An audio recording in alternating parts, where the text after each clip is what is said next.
To raise a power to a power, multiply the exponents. So in the example, a to the mth power raised to the nth power becomes a to the m times n power. So all you're doing is multiplying your exponents. So for our first example, n to the fourth raised to the seventh power, we're going to multiply our powers. So we get n to the 28th power. For p to the fifth to the fourth, we want to multiply the powers again. 5 times 4 is 20. And then in the third example, x to the 3/4 power raised to the 1/2 power, we're going to multiply our fractional powers. So 3/4 times 1/2, multiply straight across, you get 3/8. So your answer becomes x to the 3/8 power.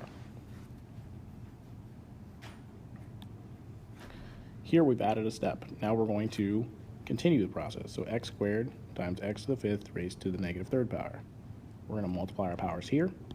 So you've got x squared times x to the negative 15th. Then you're going to, in this case, they're like-based items, you're going to add your exponents. So 2 plus negative 15 gives us x to the negative 13th power. We don't want a negative exponent, so we drop it underneath. So we've got 1 over x to the 13th power. That's your answer. We'll do the same thing in example 2. We'll handle the power to a power first. So 5/3 times 3 gives us w to the fifth times w to the negative second. We have like-based items, so we're going to add the exponents. Negative 2 plus 5 gives us w to the third power. Remember the last one, same idea. Take power to a power, so 4 times 6 is s to the 24th times s to the negative 5th. Negative 5 plus 24 gives us s to the 19th power. So raising a product to a power. In this case, if we have a coefficient, the exponent on the outside of the parentheses will get distributed to the exponent inside as well as the coefficient beside it. So now we're extending the process, and we have to make sure that we're applying the exponent to not only the powers inside, but the coefficients as well.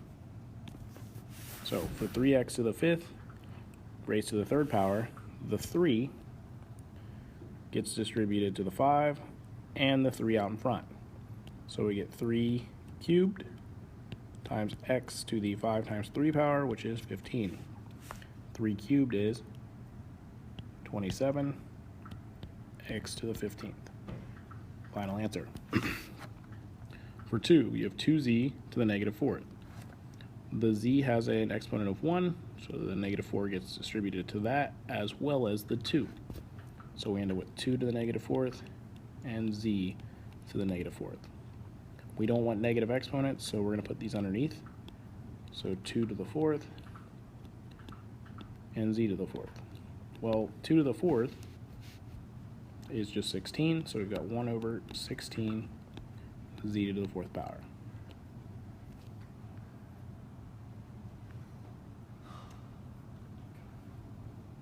And then our third example, what is the area of the square? Well, the area of a square is found by taking side squared.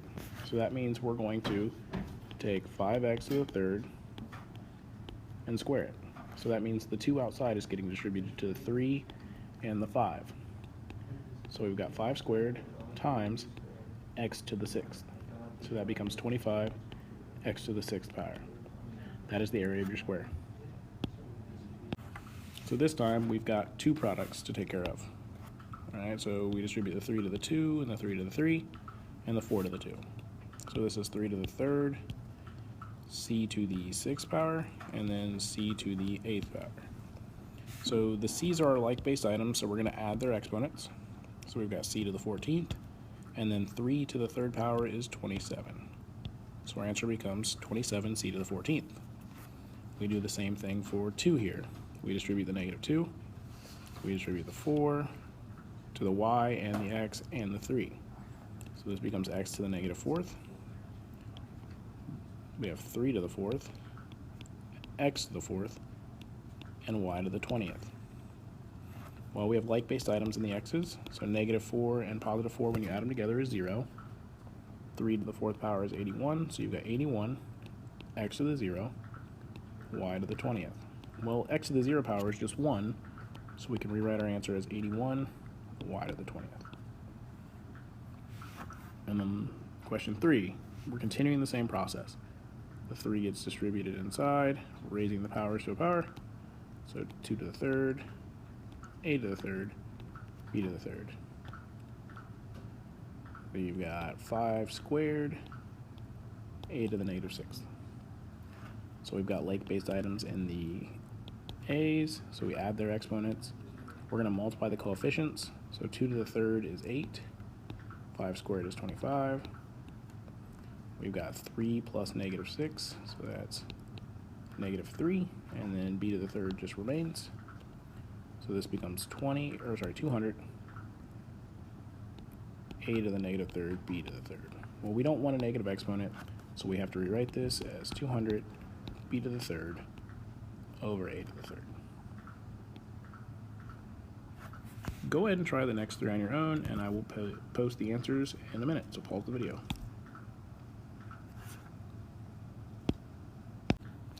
Alright, so for question 4, you should get, when you're done, 64 a to the 4th. For question 5, when you're finished, it's 49 z to the 12th over y squared. Make sure you drop your negative exponent underneath the bar, so that way it becomes a positive exponent. And then for 6, you're simplifying down to 16t squared.